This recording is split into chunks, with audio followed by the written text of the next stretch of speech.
नमस्कार। आज हम ब्लैक होल की काफी रहस्यमयी दुनिया में गोता लगा रहे हैं।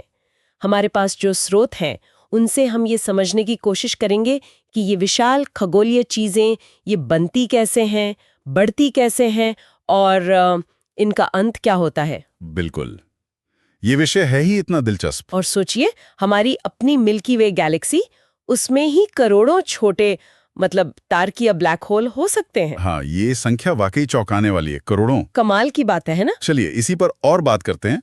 तो सबसे पहले शुरू करते हैं, ये ब्लैक होल आखिर हैं क्या भला? देखिए, आसान शब्दों में कहें तो ये स्पेस में वो जगह है जहां गुरुत्वाकर्षण ग्रेविटी इतनी ज्यादा शक्तिशाली है कि कुछ भी, यहां तक कि रोशनी भी बाहर नहीं निकल सकती। इतना घना खिंचाव? जी।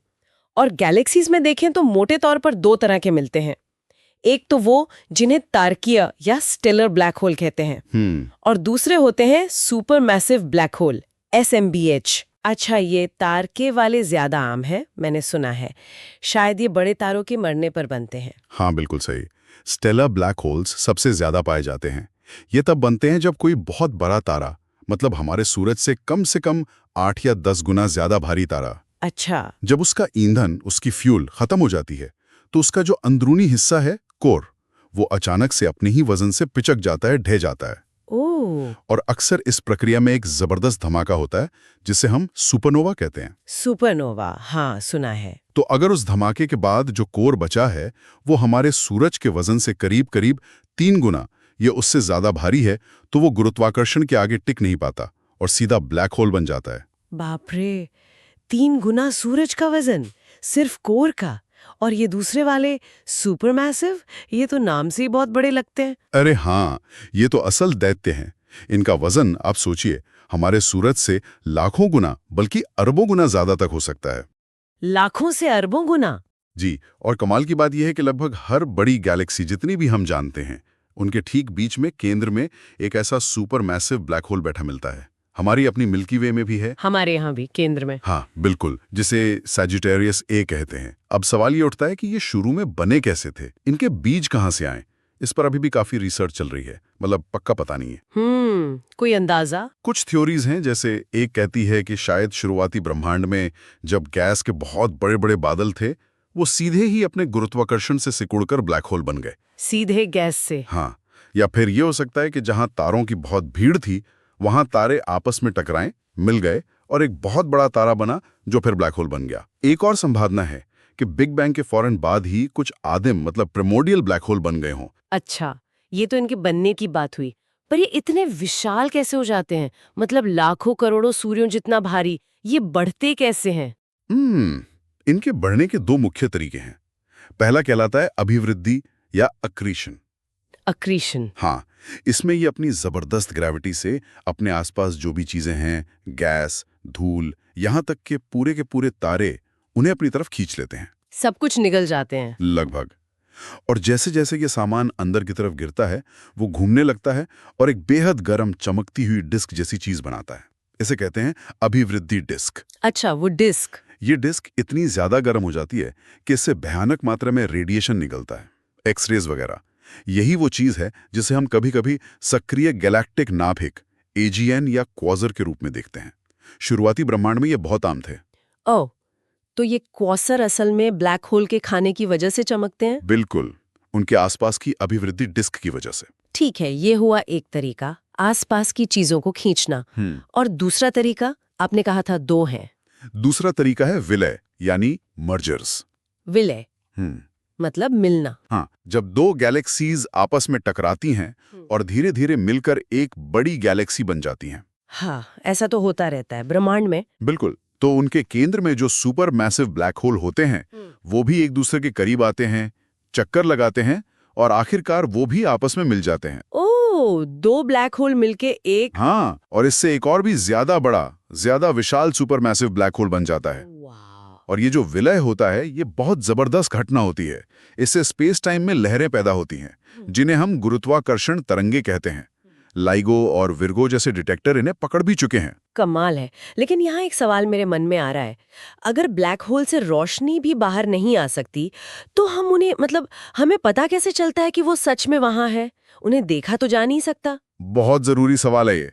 हम उन्हें सीधे तौर पर नहीं देख सकते, ये सच है, लेकिन उनके होने के कई पक्के अप्रत्यक्ष सबूत हैं। जैसे कि? सबसे ठोस सबूतों में से एक है गैलेक्सी के केंद्र के पास के तारों की हरकत को देखना, उनकी कक्षाओं का अध्ययन करना। तारों की चाल से? कैसे? जैसे हमारी मिल्की वे के केंद्र में जो SGR है, उसके आसपास जो तारे हैं, वैज्ञानिक सालों से उन्हें देख रहे हैं। वो तारे इतनी ज्यादा तेज रफ्तार से और ऐसी अजीब खींची हुई कक्षाओं में घूम रहे हैं। अच्छा।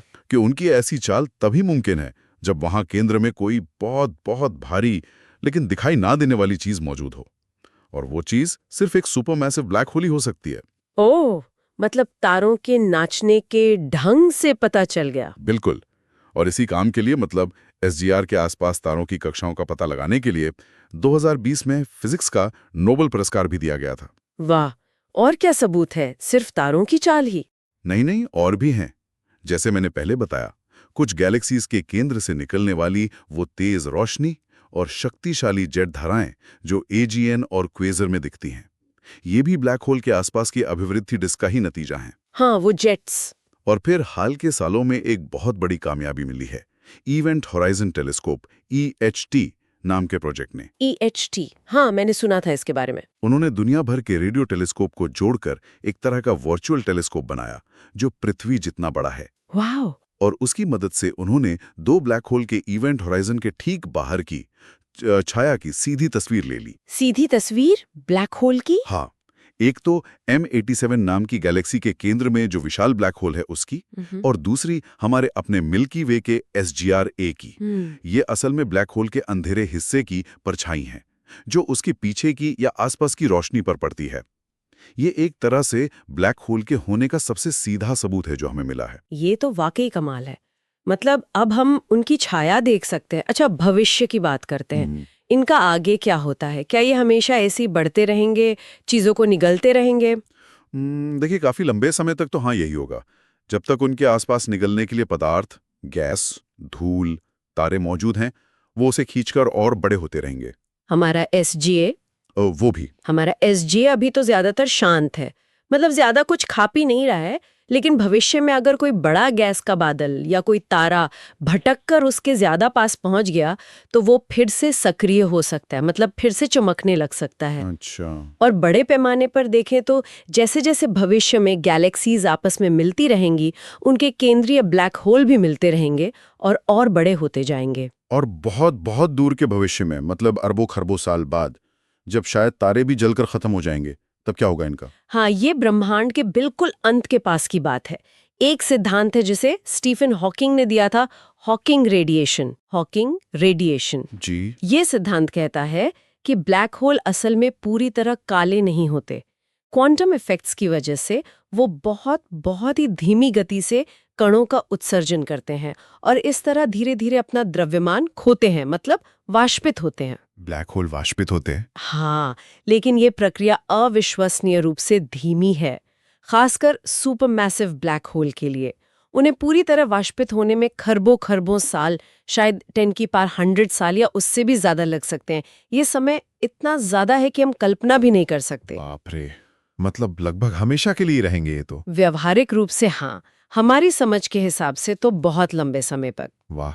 तो अगर मैं समेटूं, हमने देखा कि ब्लैक होल या तो बड़े तारों के मरने पर उनकी राख से बनते हैं, या शायद शुरुआती ब्रह्मांड में गैस के ढहने से। हाँ। फिर ये अपने आसपास की चीजों को निगलकर और दूसरी गैलेक्सीज के ब्लैक होल से मिलकर बढ़ते जाते हैं और विशालकाय बन जाते हैं। सही है। और फिर शायद खरबों खरबों साल के बाद हॉकिंग रेडिएशन की वजह से धीरे धीरे, बहुत धीरे धीरे गायब भी हो सकते हैं। बिल्कुल, यही है उनका जीवन चक्र, अगर हम उसे जीवन चक्र कह सकें। लेकिन एक बात यहाँ याद रखनी जरूरी है। क्या? कि ब्लैक होल सिर्फ तबाही मचाने वाले दानव नहीं हैं। हाँ, उनके पास जाने पर खतरा है, लेकिन बड़े पैमाने पर देखें तो ये गैलेक्सीज के बनने और उनके विकास के लिए बहुत जरूरी हैं। जरूरी कैसे? उनका जो जबरदस्त गुरुत्वाकर्षण है वो गैलेक्सी के केंद्र में तारों को बांधे रखता है, और जब वो सक्रिय होते हैं तो उनसे निकलने वाली ऊर्जा और जेट्स वो आसपास की गैस को प्रभावित करते हैं।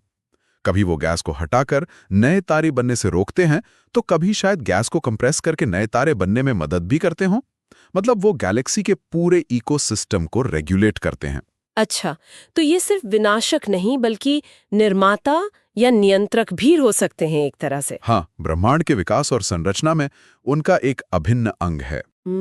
ये वाकई सोचने पर मजबूर करता है कि क्या ऐसा हो सकता है कि ब्लैक होल की यही जो उथल-पुथल मचाने वाली गतिविधि है, जो हमें खतरनाक लगती है, वो किसी अनदेखे अप्रत्यक्ष तरीके से ब्रह्मांड में जीवन पनपने लायक स्थितियां बनाने में भी कोई भूमिका निभाती हो? ये गहरा सवाल है। सीधे तौर पे तो शायद नहीं, लेकिन गैलेक्सी के विकास को प्रभावित करके शायद अप्रत्यक्ष रूप से। कौन जाने, ये जरूर एक ऐसा विचार है जिस पर आगे सोचा जा सकता है। बिल्कुल। आज इस दिलचस्प सफर में इतना ही।